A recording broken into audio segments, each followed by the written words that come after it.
Segredos do futebol /Endrick. A provocação calculada. Em 10 de abril de 2026, um treinador olhou para as câmeras e disse que estava insatisfeito com um garoto de 19 anos. 3 dias depois, ele admitiu. A frase nunca foi sobre insatisfação. Foi uma arma. Sexta-feira, 10 de abril. Lyon, França. O técnico Paulo Fonseca está em coletiva de imprensa e, sem que ninguém pergunte diretamente sobre isso, decide expor o nome de um jogador específico. Estou insatisfeito com o desempenho de Endrick. Ele estava cansado das viagens com a seleção brasileira, mas mesmo assim, acho que ele precisa melhorar, até porque espero mais dele, precisamos dele 100%. Não é uma crítica qualquer, é um treinador europeu publicamente, dizendo que um brasileiro de 19 anos, emprestado pelo Real Madrid, tentando provar que merece uma vaga na Copa do Mundo, não está entregando o suficiente. E tem mais. Fonseca compara Endrick a outro jogador do elenco. Atualmente, dependemos de um jogador que jogava na terceira divisão portuguesa há um ano e que, ao contrário dele, assume a responsabilidade. Se Afonso tem essa coragem, os outros também precisam ter. Para quem está vendo de fora, é humilhação pública. Comparar a joia de 35 milhões de euros do Real Madrid com um jogador que veio da terceira divisão portuguesa há um ano e dizer que o outro tem mais coragem. A imprensa brasileira reage como se fosse isso mesmo, mais um técnico europeu torrando um talento brasileiro. Mas o que aconteceu nas 48 horas seguintes muda completamente o que essa frase significa. Para entender por que essa frase foi calculada e não impulsiva, é preciso voltar um mês. Endrick chegou ao Lyon em dezembro de 2025, por empréstimo de 6 meses, depois de ficar praticamente esquecido no banco do Real Madrid, sob Carlo Ancelotti, e depois Xabi Alonso. No início, a aposta parecia certa. 6 vitórias seguidas do Lyon, Endrick participando, marcando, dando assistência, mas o time entrou em uma sequência de 9 jogos sem vencer, e o garoto, que deveria ser a solução, começou a ser visto como parte do problema. 16 jogos disputados pelo Lyon até abril, sendo 14 como titular. 9 jogos seguidos sem vencer. Último gol antes da crítica, 12 de março. Ou seja, quando Fonseca foi à imprensa, não era um ataque gratuito a um garoto que estava bem. Era a reação a quase um mês de queda de produção, num time que precisava de pontos para sonhar com a Champions League. A pergunta que ninguém fez na hora, por que um treinador experiente escolheria justamente a imprensa e não uma conversa fechada no vestiário para cobrar um jogador de 19 anos? A resposta vem 3 dias depois, e ela reescreve tudo o que você acabou de ouvir. Domingo, 12 de abril. Lyon recebe o Lorient pelo campeonato francês. Endrick começa no banco. A mesma posição que vinha ocupando desde a crítica pública. O jogo está 0-0, quando o técnico decide colocá-lo em campo. Em poucos minutos, tudo muda. Endrick e seleção portuguesa decidiu usar a imprensa como ferramenta psicológica, e funcionou exatamente como ele planejou. Precisamos da iniciativa individual dele. Ele é jovem, gosto da personalidade dele, ele é muito positivo, mas ele tem 19 anos, então ele ainda está se desenvolvendo. Repare na escolha das palavras. Ele não disse Endrick é ruim, ele disse ele ainda está se desenvolvendo. A frase de um treinador que está formando um jogador, não destruindo um. É aqui que a história deixa de ser sobre humilhação pública e passa a ser sobre um método específico de liderança. A provocação calculada, usada para extrair reação de jovens talentos que, em ambientes mais protetores, talvez nunca fossem testados sob pressão real. A reação contra o Lorient não foi um lance isolado. Endrick manteve a régua até o fim do empréstimo. 8 gols e 7 assistências em 21 partidas pelo Lyon. Números muito superiores aos que ele tinha conseguido construir no Real Madrid na mesma janela de tempo. 17 de maio, último jogo pelo Lyon contra o Lens. O empréstimo termina. No dia seguinte, 18 de maio, no Museu do Amanhã, no Rio de Janeiro, Carlo Ancelotti lê a lista de 26 nomes para a Copa do Mundo de 2026. A minha ideia é, pelo menos, poder ter aquela sensação de, no dia 18, eu escutar meu nome dito pelo Ancelotti. O nome foi chamado. Primeira Copa do Mundo da carreira, aos 19 anos. Depois de uma temporada que começou com humilhação pública e terminou com convocação confirmada.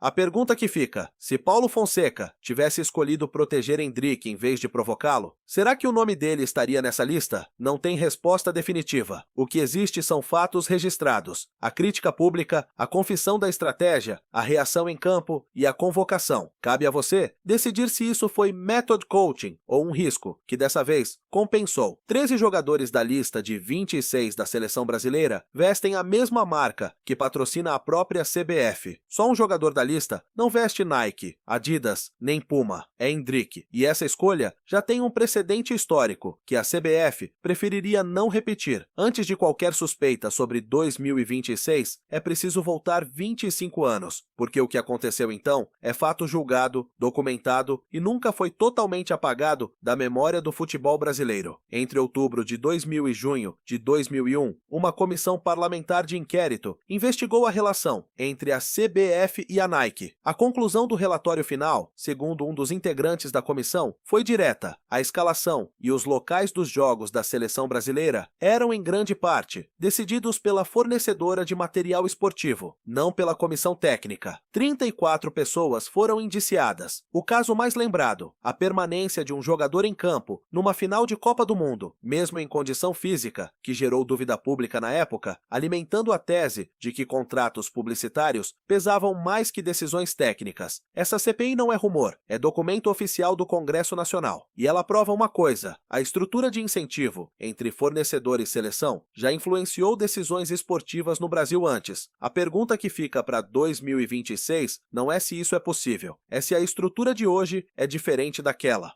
E aqui está o que é fato verificado para a Copa de 2026. A concentração de marca dentro do elenco convocado por Ancelotti não é equilibrada, é hierárquica. Nike patrocina 13 jogadores, 50% do elenco. Adidas, 9 jogadores. Puma, 3. E New Balance, apenas 1. Endrick. Nike patrocina metade do elenco. E não por acaso, a própria CBF é patrocinada pela Nike, a mesma marca que estampa o escudo no peito de toda a seleção. Quando a entidade e a maioria dos atletas-chave compartilham o mesmo parceiro comercial, a linha entre interesse esportivo e interesse contratual fica, no mínimo, mais difícil de enxergar de fora. Segundo o levantamento da Máquina do Esporte, a New Balance fecha a lista de fornecedoras com apenas uma parceria, o atacante Endrick, que seguiu um caminho diferente do comum e optou por uma marca com menos relevância no futebol mundial, mas tendo status de estrela dentro da empresa. Não é uma decisão pequena. Endrick é o único entre 26 jogadores a vestir uma marca sem nenhum outro nome de peso na seleção, sozinho, fora do bloco, que inclui a própria entidade que o convoca. Isso significa que existe pressão de patrocinador sobre a escalação de Endrick hoje, em 2026? Não existe nenhuma prova disso, e é exatamente por isso que essa pergunta precisa ser feita em voz alta, porque a única coisa pior do que uma denúncia sem prova é um padrão de risco que ninguém audita até que se torne prova. Nota editorial. Importante e necessária aqui. Não existe, até a data de publicação deste vídeo, nenhuma evidência, áudio, documento ou declaração oficial que comprove influência de patrocinadores nas convocações da seleção brasileira para a Copa de 2026. O que apresentamos são dois fatos documentados de forma independente: o precedente histórico da CP&CB e FNIKE de 2001 e a atual concentração de patrocínio em 2026, conectados como pergunta investigativa, não como acusação. Tratamos isso como hipótese a ser monitorada, não como denúncia fechada. Por enquanto, o que existe é um jogador que escolheu nadar contra a maré, comercial do próprio elenco, e que mesmo assim teve o nome chamado por Ancelotti. Se isso é prova de que o sistema é mais limpo hoje do que era em 2001, ou só significa que dessa vez o talento falou mais alto que o contrato, é a próxima pergunta que esse canal vai continuar fazendo. Quero saber qual a sua opinião sobre o Está História. Deixa nos comentários: o técnico foi covarde com o garoto? Uma coisa é certa, ele tem estrela.